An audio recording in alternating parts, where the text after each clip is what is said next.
Bienvenue dans ce podcast dédié à la communication efficace. Je m'appelle Jérôme Ingravalo et on va découvrir ensemble, au fur et à mesure des émissions, de petites astuces simples à appliquer au quotidien pour que votre mode de communication devienne fluide, agréable et que les malentendus passent enfin à la trappe.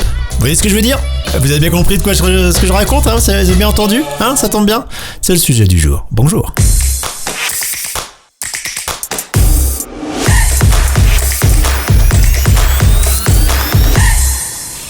Salut, c'était bien tes vacances ? Ouais, j'ai adoré, franchement, les plages espagnoles sont sublimes, les gens sont sympas, on a pu manger des tapas extraordinaires. Ouais, moi aussi, j'ai adoré les tapas en Grèce. Il y a 3 ans, le serveur nous a dit que c'était comme ça qu'on mangeait là-bas. Et puis, alors les plats, comme chez nous, c'est pour les touristes. Les températures en Grèce, elles sont super agréables. Puis en plus, à l'automne, c'est vraiment magnifique. Faut que j'y retourne avec ma femme. Tu me disais quoi déjà ? Je te parlais de l'Espagne. Comme vous vous en êtes sans doute rendu compte, on est passé de l'Espagne à la Grèce. Mais pourquoi ? Et en plus, celui qui était parti en Espagne, il n'a pas pu en placer une. Et cette situation, ça arrive souvent. Alors, je sais pas vous, mais moi, ça a le charme de me casser les pieds.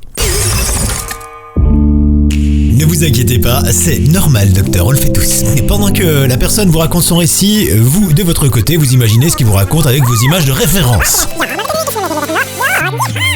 En recréant l'histoire de votre ami dans votre tête, ça vous fait forcément penser aux situations similaires que vous avez vécues. Et, cerise sur le gâteau, une envie pressante de le partager également vous empare et vous racontez votre histoire avant que l'autre ait fini la sienne. Du coup, vous ne l'écoutez plus.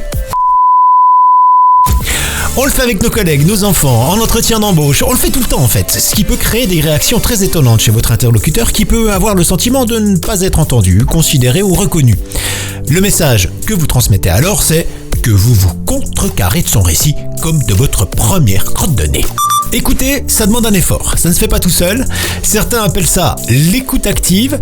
Certes, on n'est pas obligé de le faire tout le temps, mais dans les situations importantes, c'est primordial d'y amener cette conscience. Mais comment je peux faire, me direz-vous ? Bien, déjà en 1, prenez la peine de ne pas interrompre votre interlocuteur, votre enfant, votre femme, votre collègue. Vous le laissez aller jusqu'à la fin de son récit et vous l'écoutez réellement, vraiment ce qu'il raconte. C'est comme si vous étiez devant votre série préférée Netflix et que vous allez enfin savoir celui qui est... Voilà, comme ça. En 2, posez des questions en lien avec votre récit. Mettez votre casquette de détective sans sombrer dans l'interrogatoire sous la torture, certes. Cela démontre votre intérêt et en plus, vous allez apprendre plein de trucs que vous ne saviez pas. Double jackpot. Mais que se passera-t-il chez votre interlocuteur ? Et ça, c'est l'effet 3. Il va se sentir écouté, reconnu, vous communiquerez avec lui de façon plus respectueuse et attentive et votre capital sympathie s'en verra augmenter. Et vous verrez que tout naturellement, votre interlocuteur vous posera des questions sur vous et vous pourrez parler, enfin, de vos vacances en Grèce. Alors cette semaine, je vous propose de mettre votre écoute en pratique au moins une fois dans une de vos discussions. Écoutez l'autre jusqu'au bout. Vous écoutez vraiment, d'accord ? Vraiment, avec une attention et en plus, vous lui posez des questions une fois qu'il a fini. Et n'oubliez pas, affirmer votre vérité sans écouter les autres est autant efficace qu'une vingtaine de politiciens sur un plateau télé. Ça fait du bruit pour pas grand chose. Ciao !